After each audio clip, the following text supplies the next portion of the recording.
السلام عليكم ورحمة الله. كيف حالكم يا حلوات؟ يا رب تكونوا بخير. فيديو اليوم إن شاء الله رح ننظف معاكم المكنسة الكهربائية هذه اللي على شكل برميل. رح أقول لكم كيف الطريقة اللي حنظف فيها المكنسة، ورح نعطرها عشان تخلي ريحة البيت وإنت تكنسي ريحته حلوة. طبعا الخطوات ممكن شوية تكون كثيرة أو ممكن تاخد كده وقت، لكن الطريقة هذه انت ما تعمليها مثلا كل أسبوع أو كل شهر، لا، حسب مثلا استخدامك لها، حسب كمية الغبار. فإذا كنت مهتمة وحابة تعرفي تفاصيل أكثر تابعي معايا الفيديو للآخر. بس قبل لا تنسي الاشتراك بالقناة بالضغط على الزر الأحمر الموجود تحت في أسفل الفيديو، مكتوب كلمة اشتراك أو سبسكرايب.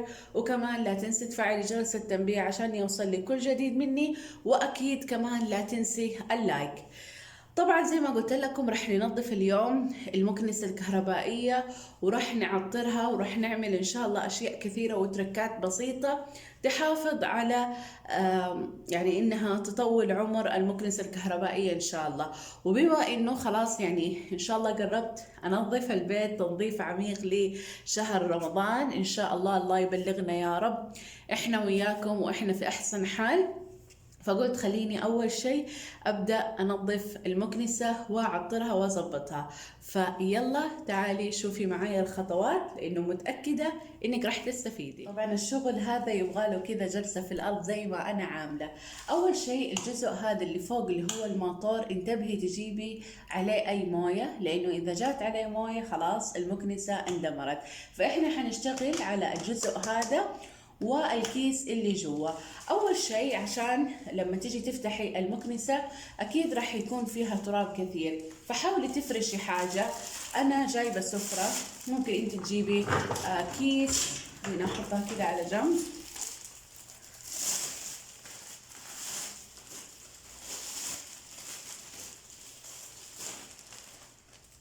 طبعا الدنيا راح تغبر اليوم عندنا، خليني بس اظبطها من هناك وارجع لكم. راح نفتح الجزء اللي فوق،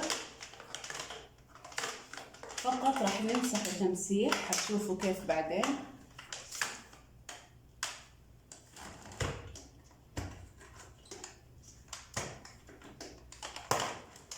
شايفين ما يحتاج الا تمسيح بس. حنشتغل على الكيس اللي جوا والجزء هذا. طبعا بسم الله، شوفوا كيف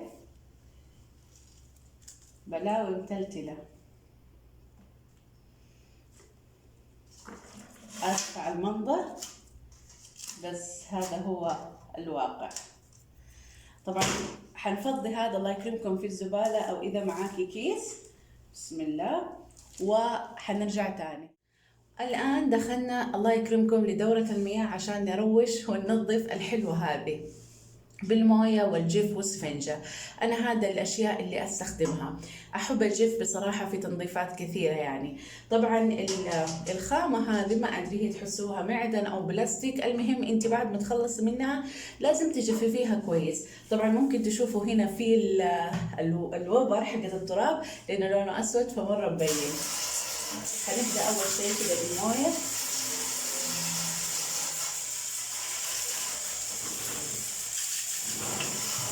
أنا نسيت أشيل هذه الأجزاء الصغيرة.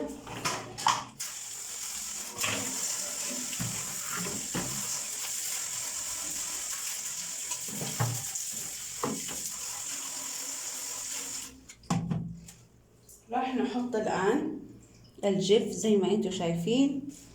اعذروني لو الصورة ما هي واضحة لأنه ماني قادرة أشوف. عفوا، منزلة الكام مرة فماني شايفة. نبلل شوية بموية، وإذا حابة تجيبي فرشة أو سفنجة المتاح عندك وابدأي نظفي فيه. طبعا أنا عندي هذه السفنجة خلاص بعد ما أستخدمها راح أرميها.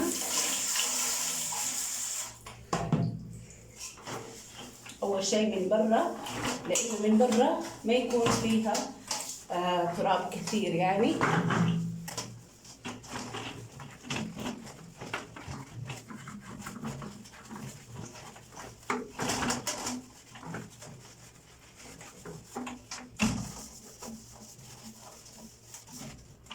هذا الجزء راح اشيله اهو، شوفوا كيف على طول خرج.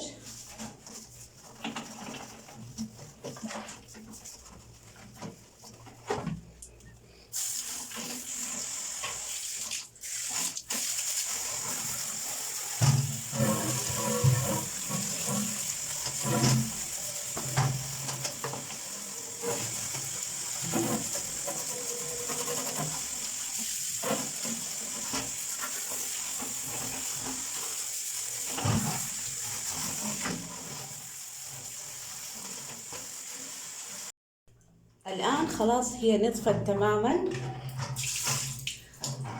راح أجففها مرة كويس ونجي ننظف الكيس حقها. زي ما انتم شايفين خلاص مسحتها تماما وجففتها، شوفوا كيف حتى من جوا خليتها زي الفل ناشفة، ما فيها ولا قطرة موية. لازم تكوني حريصة على انك تجففيها عشان لا سمح الله ما تصدي مع الايام. طبعا هذا الشيء حنحاول نبعده تماما عشان ما يوصل له اي غبار. نيجي للكيس هذا، من حسن حظي انه هذا ينزل معايا كده على طول. طيب قبل ما نغسلها راح نحاول نكنس الشيء هذا عشان ما يسد لنا الحمام وانت الكرامة. طبعا بالراحة عشان التراب ما يعدم الدنيا. طبعا انا قاعدة استخدم فرشة ايكيا. اذا عندك مشاكل في الصدر كنت حاطس، اذا عندك مشاكل في الصدر حاولي تلبسي كمامة، لانه بصراحة التراب ريحته مزعجة. حبيت اسوي هذه الفقرة او هذا الفيديو قبل ما ابدأ التنظيف، لانه قلت بعد ما انظف التنظيف الجامد تنظيف رمضان فممكن ايش التراب يرجع لي تاني، فحيروح تعبي على الفاضي.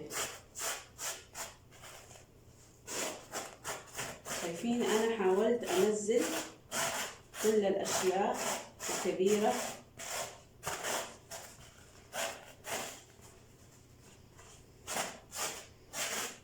يعني هو لازم بهدلك هذا اليوم، هتحس التراب جاب في جسمك وفي شعرك، بس يلا مو مشكلة.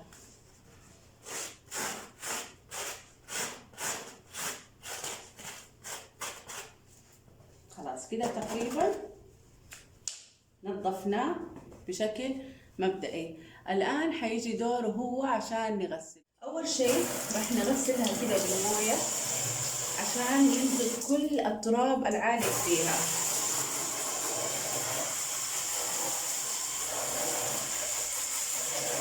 ومرة أعتذر على المنظر، آسفة.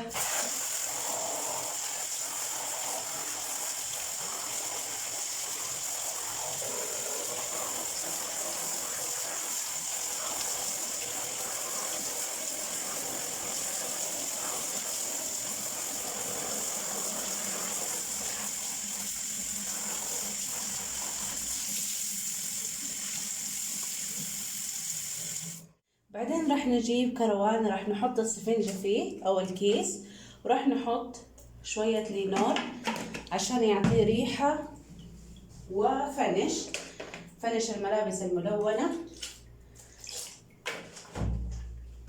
وكأنك تغسلي قطعة ملابس. العملية هذه راح تتكرر، احنا راح نكررها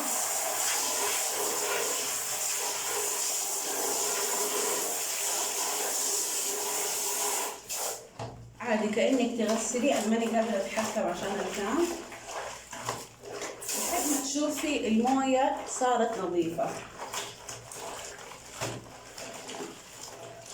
يمكن البعض يقول لي ليه ما تغسليها بالغسالة؟ بصراحة أخاف تخرب، ما قد جربتها. شايفين كيف الموية؟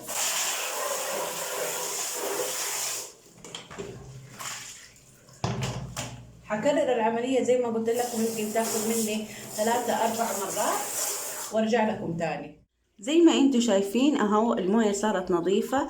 احنا كده راح ننقعها بلينور والفنش نفسه. طبعا اخذت مني 3 مرات، هذه تعتبر المرة الرابعة.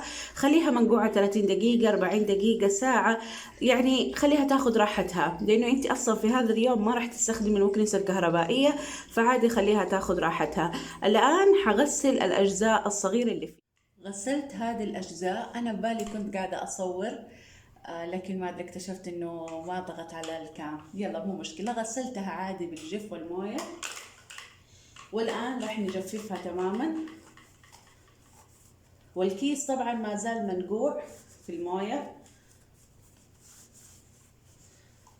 التجفيف في هذه المرحلة أو في فيديو اليوم، التجفيف هو نمبر 1، يعني مهم عشان نطول عمر المكنسة.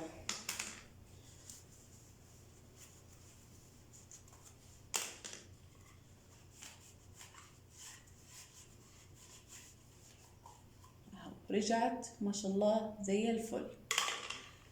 الآن راح نجي ننظف هذا الجزء. هذا طبعا راح نستخدم موبي منظف الخشب، أو ممكن أنت تبللي فوطة وتعصريها مرة تمام وتجففيها وتمسحي. بس أنا بصراحة مرة ماني حابة أجازف بالموية، أنا دائما بنظفها إما بموبي أو منظف القزاز. طبعا حتى ما تحطي عليه، تحطي على نفس المنشفة. خليني بس أوخر هذا كده وتمسحيها وتلمعيها.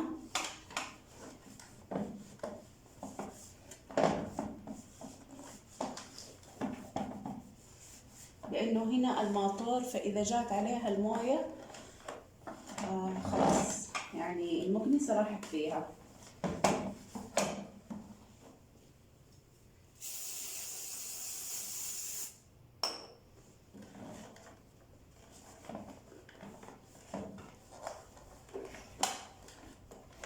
بسم الله. كمان من جوا زي ما انتم شايفين، ما ادري واضح ولا لا، فيها شوية تراب.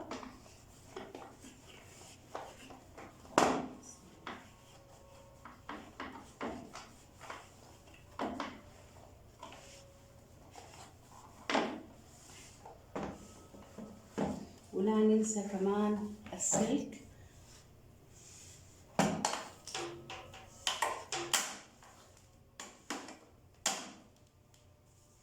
الطريقة هذه